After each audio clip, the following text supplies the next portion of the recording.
शेफाली जारीवाला एक ऐसा नाम जो आज के डेट में मिस्ट्री बन के रह गया है। लोग उनके बारे में जानना चाहते हैं। ये जानने का सबको हक है कि एक्चुअली उस रात क्या हुआ था उनके साथ, उस बीच में हुआ क्या था, क्यों हुआ।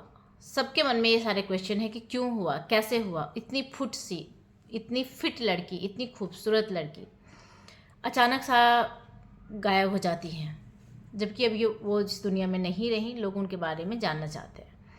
मैं आपको बता दूं कि पूरी तरीके से फिट थी, लेकिन अचानक से 42 साल की उम्र में कार्डियक अरेस्ट से उनकी मौत, और फिर ढेर सारा सवाल अभी भी खड़े हैं। पुलिस रिपोर्ट और मेडिकल एग्जामिन के आधार पर यह बताया जा रहा है कि उन्हें कार्डियक अरेस्ट आया था।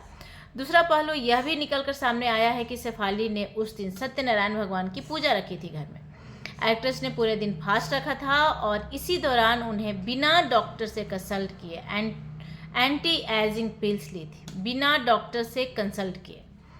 दोस्तों, जब भी हम किसी डॉक्टर के पास जाते हैं, आप लोगों ने देखा होगा, जब भी हम किसी डॉक्टर के पास जाते हैं वो पूछते हैं कि क्या आपने खाना खाया है, खाली पेट तो नहीं है। इस दवाई, स्पेसिफिक दवाई होता है। उसके बाद डॉक्टर बोलते हैं इसके बाद आपको दूध भी लेना है, उसके बाद आपको और भरपेट खाना खाना है, ज़्यादा अच्छे से खाना खाना है। इस तरह की चीज़ें डॉक्टर हमेशा बात बताते हैं। इन बातों में सीरियसली लेना चाहिए एक्चुअली लोगों को, क्योंकि एक गलती और आपकी ज़िंदगी ख़त्म हो जाती है। उसके बाद आप तो चले जाते हो, आपकी जितनी दिन की ज़िंदगी है, पर आपके पीछे जो रह जाते हैं ना, वो बहुत पेन में रह जाते हैं। तो इसलिए प्लीज़ अपना ध्यान ज़रूर रखा जाए, इन सारी चीज़ों को नोटिस किया जाए, नोट किया जाए, बहुत ही इम्पॉर्टेंट है। मैं आपको बता दूं कि शेफाली जारीवाला ने बिना कंसल्ट किए डॉक्टर से दवाई ली थी। बीपी लो हुआ और उसके बाद वो उस चीज़ के रिकवर नहीं कर पाए। अब तक इन मामले में क्या क्या हुआ, मैं आपको 14 बड़ी अपडेट्स से शुरू से लेकर अब तक का चलिए जानते हैं, बताते हैं क्या हुआ था उनके साथ। सबसे पहले 27 जून 2025 को शेफाली जारीवाला ने मुंबई के घर पर सत्यनारायण भगवान की पूजा रखी थी, जिनके लिए उन्होंने फास्ट रखा था। फास्ट रखने के बावजूद रोज की तरह शेफाली ने अपनी एंटी एजिंग पिल्स खा ली और ग्लूटाथियोन इंजेक्शन भी ले लिए। फास्टिंग में उन्होंने खाना बिना खाए, खाली पेट, ये सारे अपना ट्रीटमेंट उन्होंने बंक नहीं किया और प्रॉपर एज पर रूटीन वो लेते रहीं। पुलिस के मुताबिक अपनी स्किन को यंग बनाए रखने के लिए उन्होंने मल्टीविटामिन और कोलाजन सप्लीमेंट भी लिए। आपको यह बता दूं कि शेफाली जारीवाला ने भी कभी इन चीज़ों को छुपाया नहीं था। जैसा कि आप लोगों ने देखा होगा कि पारस छाबड़ा के पॉडकास्ट में भी वो इस चीज़ों को सपोर्ट करते नजर आई थी। शेफाली जारीवाला पति पराग त्यागी का बयान के मुताबिक पूरे दिन व्रत रखने के बाद शेफाली ने फ्रिज से निकालकर बासी खाना खाया था। उनकी नौकरानी ने यह बताया कि उन्होंने फ्राइड राइस जो है उनको दोबारा गर्म करके खा लिया था,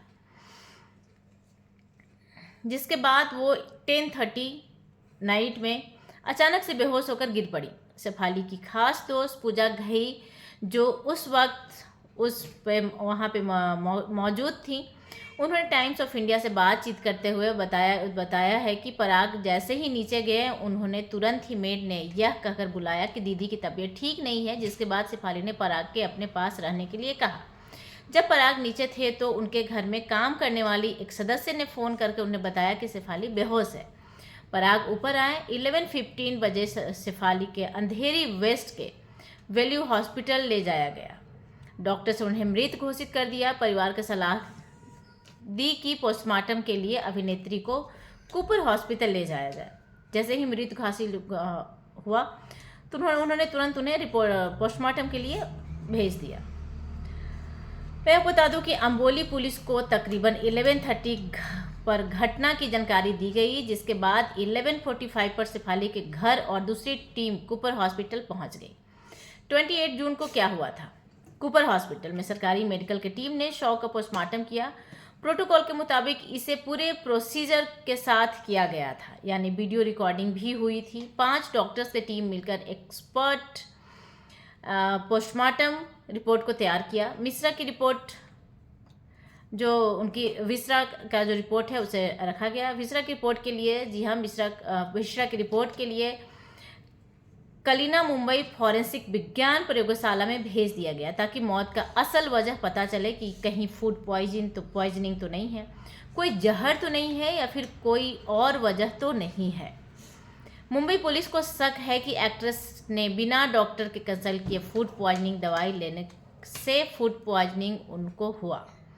शायद यही वजह है कि कार्डियक अरेस्ट हुआ जो मौत की वजह बना है। पुलिस के मुताबिक एक्ट्रेस ने फास्ट के बाद बासी जो रखा हुआ था खाना था एंटी एजिंग इंजेक्शन के उन्होंने खाए और एंटी एजिंग इंजेक्शन भी लिए। जब पुलिस को शेफाली के घर पर छानबीन कर रही थी तो उस दौरान उन्हें एक्ट्रेस के घर पर कुछ ग्लूटाथायोन मिले थे जो आमतौर के स्किन फेयरनेस के लिए तैयार किए इस्तेमाल किए जाते हैं। इसके अलावा उन्हें कुछ विटामिन सी के इंजेक्शन भी मिले हैं, एसिडिटी की गोलियां भी मिली और एंटी एजिंग सप्लीमेंट भी पुलिस के हाथ लगे हैं। रिपोर्ट के मुताबिक एक्ट्रेस के डॉक्टर ने यह कंफर्म किया है कि शेफाली उनके क्लिनिक में लास्ट बार मार्च में आई थी, अप्रैल मई जून। एग्जामिनेशन के मुताबिक शेफाली जरवाला की मौत की वजह ब्लड प्रेशर का लो होना, कार्डियक अरेस्ट का होना ही है। वो हैवी गैस होना है। जहां शेफाली की पोस्टमार्टम रिपोर्ट को आने में 2-3 दिन समय लगा, वहीं उम्मीद जताई जा रही है कि फॉरेंसिक साइंस प्रयोगशाला जो उनकी रिपोर्ट मिनिमम 50 और मैक्सिमम 90 दिन में आ जाएंगी।